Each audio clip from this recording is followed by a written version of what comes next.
ओहो, चन्द्रमा नै काटिएको, चन्द्रमाको टुक्रा, सयपत्री फुल फुलेको, ओहो, तिहार लागेको झिलिमिली बत्ती जस्ती बलेकी, ओहो, जालैमा पार्छिन् क्या हो मेरो बहिनी जेसाले मेरो भाइलाई गाह्रो पो छ त।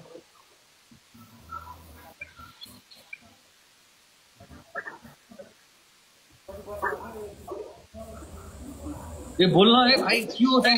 बोलिरहेको छु दाइ म।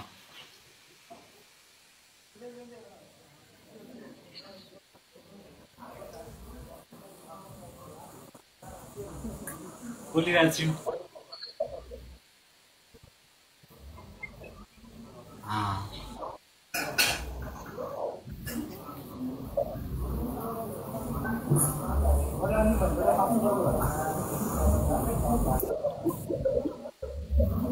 Thank you.